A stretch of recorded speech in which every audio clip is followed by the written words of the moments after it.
इस क्वेश्चन के अंदर हमें एक सिचुएशन गिवन है जिसमें कह रहा है कि we have a permanent magnet that is in the shape of thin cylinder of length 10 centimetre. तो हमारे पास ये एक मैग्नेट है that is in the form of a cylinder और इसकी जो लेंथ है दैट इज गिवन 10 सेंटीमीटर। ठीक है, मतलब 0.1 metre. Clear? And that has m equal to 10⁶ ampere per metre. m क्या गिवन है? 10⁶ एम्पियर पर मीटर। तो m क्या चीज हुई? m is intensity of magnetization.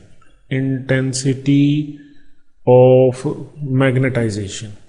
ठीक है, मैग्नेटाइजेशन। तो ये बात कहां से, इसकी यूनिट से दिख रही है, यहां पे इसने कहा नहीं है बट यूनिट से ये बात क्लियर है। अब हमें क्या कह रहा है? Calculate the magnetisation current.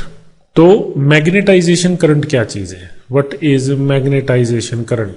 तो मैग्नेटाइजेशन करंट के करस्पॉन्डिंग एनसीईआरटी के अंदर आपको एक एग्जांपल भी गिवन है, वहां इसने इसको डिफाइन किया है। तो मैग्नेटाइजेशन करंट वो करंट है, मैग्नेटाइजेशन करंट वो करंट है जो उतना ही मैग्नेटिक फील्ड प्रोड्यूस कर दे। कौन प्रोड्यूस कर दे? कोई कॉइल।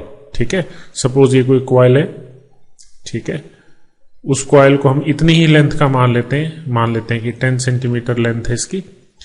कोई एक कॉइल जो इतना ही मैग्नेटिक फील्ड प्रोड्यूस कर दे जितना कि इस मैग्नेट का है।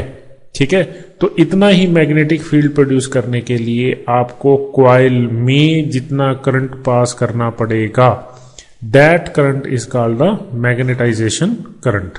ठीक है, तो हमें ये बात पता है that B is equal to mu not M। ठीक, हम यहां से शुरू करते हैं। ठीक है, बेसिकली हमारे पास फॉर्मूला यहां पे म्यू नॉट इंटू H है साथ में, पर यहां पे H तो 0 है क्योंकि यहां पे कोई करंट तो है नहीं, तो हम ये वाला पार्ट लेंगे। ठीक, तो B is mu naught number of turns per unit length into I that is equal to mu naught into M। ठीक है, तो यहां पे म्यू नॉट से म्यू नॉट कट गया। So the corresponding current that is to be pass through this coil is M into L। तो यहां पे N गिवन नहीं है। ठीक है, तो ये इस क्वेश्चन के अंदर गड़बड़ है कि इस क्वेश्चन के करस्पॉन्डिंग कोई वैल्यू दी होनी चाहिए थी, कोई कॉइल का पैरामीटर दिया होता। ठीक है, नहीं तो इसका कोई मीनिंग नहीं बनता कि मैग्नेटाइजेशन करंट क्या, किसके अंदर मैग्नेटाइजेशन करंट। तो कॉइल के पैरामीटर्स दिए होने चाहिए थे। तो चलो इसको हम अप्रोक्सीमेट मान लेते हैं कि एक तरह का अप्रोक्सीमेशन का क्वेश्चन है। तो यहां पे m कितना है आपके पास? 10⁶ and length is 0.1 metre. So that will yield 10⁵ ampere.